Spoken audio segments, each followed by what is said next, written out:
नमस्कार, मैं राम चौधरी। सबसे पहले दुनिया भर में ऐसे कई उदाहरण हुए हैं जहां पर छोटे छोटे जमीनों को लेकर के झगड़े होते रहते हैं। कभी कभी तो विवाद युद्ध में भी बदल जाते हैं। यह विवाद बार बार दम भी तोड़ देते हैं और बार बार जी उठते भी हैं। भारत में उठ रहा कच्छ तीव द्वीप का मामला भी कुछ ऐसा ही है। लोकसभा चुनाव से पहले खुद प्रधानमंत्री ने अपने सोशल मीडिया अकाउंट से इस मुद्दे को उठाया है। जब रविवार को टाइम्स ऑफ इंडिया की रिपोर्ट के साथ में टाइम्स ऑफ इंडिया ने एक आरटीआई के हवाले से रिपोर्ट छापी, जिसमें दावा किया गया कि सन 1974 में भारत सरकार ने यह कच्छ तीव द्वीप श्रीलंका के हवाले कर दिया था। क्या है इस कच्छ तीव द्वीप का इतिहास? इसके पीछे क्या क्या वजह है, क्यों झगड़ा जो है वो इस तरह से समय समय पर उठता आता है, वो मैं इस वीडियो में पूरा डिटेल में आपको बताऊंगा।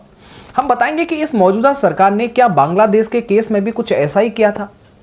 भारत और श्रीलंका के बीच में पाक स्टेट पड़ता है। स्टेट का मतलब होता है कि एक ऐसा मार्ग जो समुद्र को जोड़ता है। यह जगह भारत और श्रीलंका दोनों के ही करीब होने की वजह से विवाद का कारण बनी हुई है। यह भारत की सीमा से लगभग 33 किलोमीटर दूर है और श्रीलंका के डेफ्ट आइलैंड से लगभग 24 किलोमीटर दूर है। इस जगह पर कोई नहीं रहता है क्योंकि यहाँ पीने के लिए पानी नहीं है। यहाँ पर जहाज भी नहीं जाते हैं क्योंकि यहाँ पर बड़ी बड़ी चट्टानें हैं। यहां पर कोई इमारत भी नहीं बनी हुई है। वहां पर सिर्फ 20वीं सदी में बनी हुई एक सेंट एंथनी चर्च है, जहां पर हर साल जो त्योहार मनाया जाता है। इस त्योहार को दोनों ही देशों के नागरिक जो है सेलिब्रेट करते हैं। मछुआरे जो है दोनों मछुआरे मिलकर के इस त्योहार को जो है सेलिब्रेट करते हैं, पूजा पाठ करते हैं।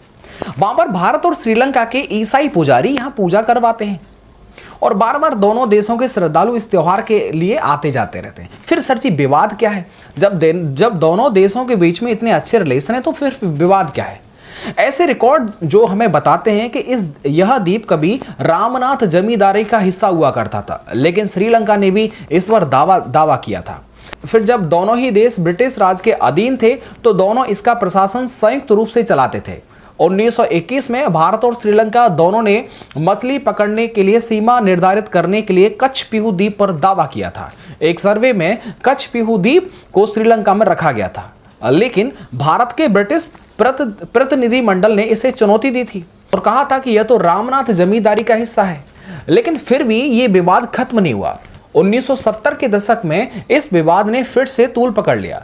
1974-76 में दोनों देशों के बीच में दो समझौते हुए। उस वक्त भारत के प्रधानमंत्री इंदिरा गांधी और श्रीलंका के प्रधानमंत्री श्री माबो भंडार नायके के बीच में समझौता हुआ था और इस समझौते में कहा गया था कि कच्छ पीहू श्रीलंका का हिस्सा है।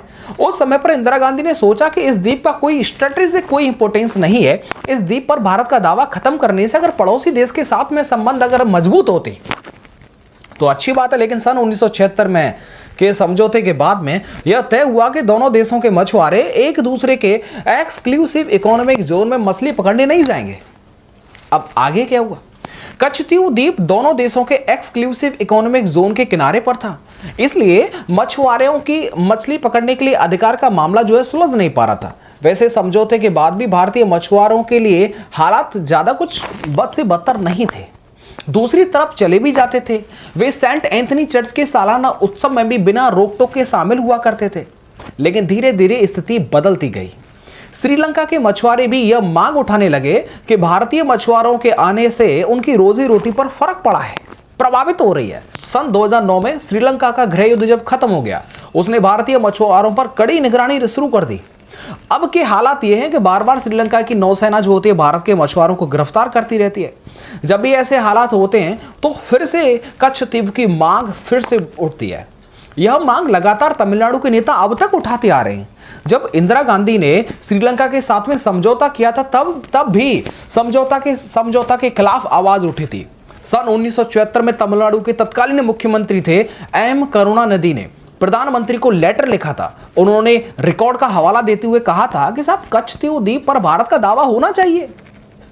इसके बाद सन 1991 में तमिलनाडु की तत्कालीन मुख्यमंत्री जयललिता ने भी केंद्र से बात की और विधानसभा में प्रस्ताव पारित कर दिया कि तमिलनाडु कच्छ तीव द्वीप को वापस लेकर के रहेगा। जो हो जाए वो देख लेना।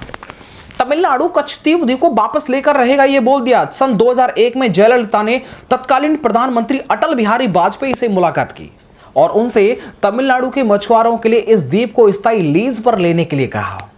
जयललिता ने इन कोशिशों को कई साल तक बार बार जारी रखा। कि कैसे भी ये द्वीप हमारे भारत में शामिल हो जाए। वर्ष 2008 में जब उन्होंने सुप्रीम कोर्ट में याचिका दायर की तो उसमें कहा गया कि दोनों देशों के बीच में समझौता को अमान्य घोषित कर दिया जाए, कि इनवैलिड है, कैंसिल करो ये समझौता। 2004 में करुणानिधि ने उस समझौते को अमान्य घोषित करने के लिए अलग से याचिका दायर कर दी सुप्रीम कोर्ट में।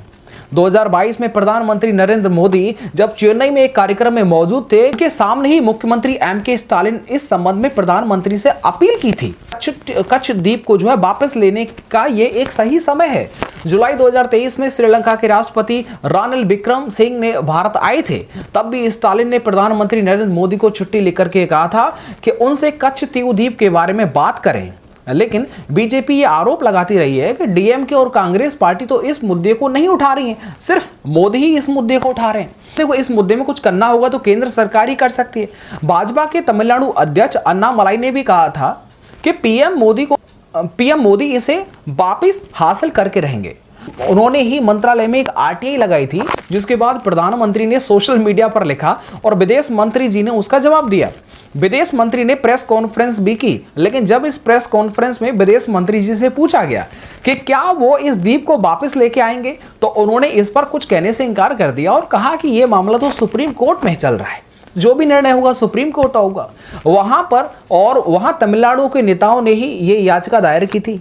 सन 2014 में जब सुप्रीम कोर्ट ने केंद्र सरकार से जवाब मांगा था, तो उस टाइम पर तत्कालीन अटॉर्नी जनरल मुकुल रोहिणी ने सुप्रीम कोर्ट को बता दिया था कि साहब ये द्वीप जो है वो 1974 में एक समझौता के तहत श्रीलंका के पास चला गया था। यदि आप इसको वापस लेना चाहते हैं तो आपको युद्ध करना पड़ेगा।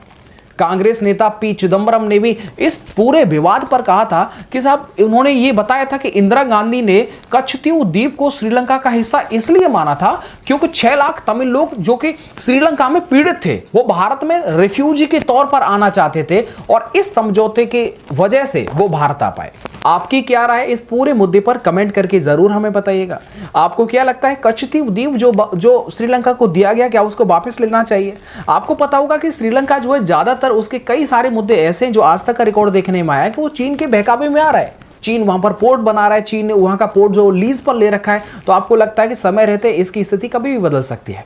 तो ऐसे में आपको क्या लगता है, इस कच्छतीव द्वीप को हमारे देश के हित में क्या इसको वापस ले लिया जाना चाहिए? आपकी क्या राय है, उसे कमेंट बॉक्स के अंदर जरूर शेयर करें। इसी तरह के लेटेस्ट मुद्दों से जुड़े रहने के लिए आप चैनल को सब्सक्राइब कर लीजिएगा। मिलता हूं मैं आपको नेक्स्ट वीडियो के साथ। वीडियो को देखने के लिए आप सबका बहुत बहुत शुक्रिया। Thank you.